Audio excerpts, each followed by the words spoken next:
अतः भाद्रपद शुक्ल परिवर्तिनी एकादशी, इसको वामन एकादशी भी कहते हैं। पांडव श्रेष्ठ युधिष्ठिर ने भगवान श्री कृष्ण से पूछा कि भाद्रपद शुक्ल एकादशी का क्या नाम है, इसकी विधि और महात्मा क्या है, कृपा कर आप विस्तार पूर्वक कहिए। श्री कृष्ण ने उत्तर दिया, है राजन, अन्य एकादशियों की भांति यह भी मोक्ष को देने वाली है, पापों का नाश करने में सक्षम है। जो व्यक्ति इस एकादशी के दिन भगवान विष्णु को की वामन रूप में अर्चना वंदना करते हैं वे सर्वत्र वंदनीय होते हैं। मोक्ष की कामना करने वाले व्रती इस व्रत को अवश्य करते हैं। कमल नयन भगवान का कमल से पूजन होता है, इससे विष्णु भक्त भगवान के धाम को प्राप्त करते हैं। भाद्रपद शुक्ल एकादशी को व्रत पूजन आदि रात्रि जागरण विधि पूर्वक संपन्न करने वाले त्रिदेव का पूजन संपन्न करते हैं। पौराणिक कथा के अनुसार इस एकादशी को शेष शैया पर लेटे विष्णु भगवान करवट लेते हैं, इसलिए यह परिवर्तिनी एकादशी कही जाती है।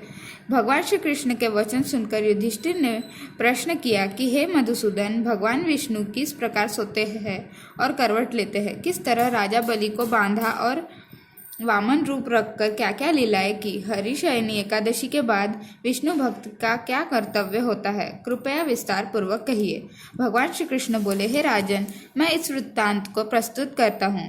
त्रेता युग में राजा बलि परम भक्त थे। वे परम ज्ञानी और वेद सूक्तों से विष्णु का पूजन किया करते थे, नित्य यज्ञ भी करते, परंतु भगवान विष्णु की निर्धारित व्यवस्था का विरोध भी था।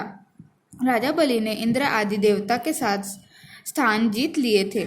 सभी देवता एकत्र होकर सोच विचार कर भगवान विष्णु के पास गए और नतमस्तक होकर भगवान की स्तुति की, भगवान से अपना कष्ट बताया। यद्यपि राजा बलि विष्णु भक्त थे, तथापि उनकी भक्ति का महत्व उनके अभिमान के कारण घट गया था। देवताओं का कष्ट अनुभव कर भगवान विष्णु ने वामन अवतार धारण किया। इसके बाद अपना विशाल रूप दिखाकर राजा बलि को जीत लिया।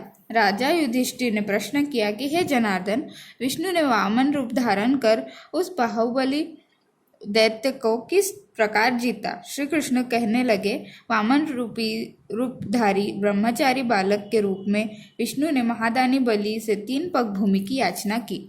महादानी होने का अभिमान रखने वाले राजा बलि ने इस याचना को तुच्छ माना, 3 पग भूमि का संकल्प कर दिया। इस अपने त्रिविक्रम रूप को बढ़ाकर विष्णु ने भूलोक में पद, भवलोक में जंघा, स्वर्गलोक में कमर, महलोक में उदर, जनलोक में हृदय, यमलोक में कंठ, सत्यलोक में मुख कर दिया।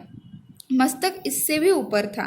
विष्णु द्वारा स्थापित इस विशाल रूप को देख सूर्य, चंद्रमा, इंद्रादि देवता वेद सूक्तों द्वारा उनकी प्रार्थना करने लगे। तब राजा बलि से वामन भगवान ने कहा कि हे राजन, एक पग से पृथ्वी, दूसरे से स्वर्गलोक पूर्ण हो गए। धरती मैंने 3 पैर मांगी थी, बताओ राजा बलि, तीसरा पैर कहाँ रखूं? बलि को अच्छे भक्त भी थे। प्रभु की कृपा पाने के उद्देश्य से शीश झुका खड़े हो गए। अपना तीसरा पैर यहाँ रखे। यह सुनकर भगवान ने बलि के मस्तक पर पैर रख दिया। भक्त बलि पाताल को चला गया। फिर उसकी विनती और नम्रता को देखकर भगवान विष्णु ने कहा कि बलि, मैं सदैव तुम्हारे निकट ही रहूंगा। विरोचन के पुत्र बलि के कहने पर भाद्रपद शुक्ला परिवर्तिनी एकादशी के दिन बलि के आश्रम पर विष्णु का एक स्वरूप स्थापित हुआ और दूसरा क्षीर सागर में शीर्ष शैया पर।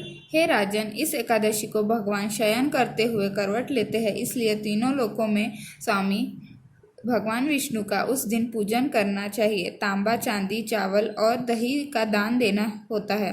रात्रि को जागरण करना चाहिए। जो विधि पूर्वक इस एकादशी का व्रत करते हैं वे पापों से मुक्त हो यश पाते हैं। जो मनुष्य इस पापनाशक कथा को पढ़ते या सुनाते हैं उनको अनंत फल प्राप्त होता है। सार संचय, दान का अभिमान न रहे। यदि कभी अपराध हो भी जाए तो प्रभु से क्षमा मांगे।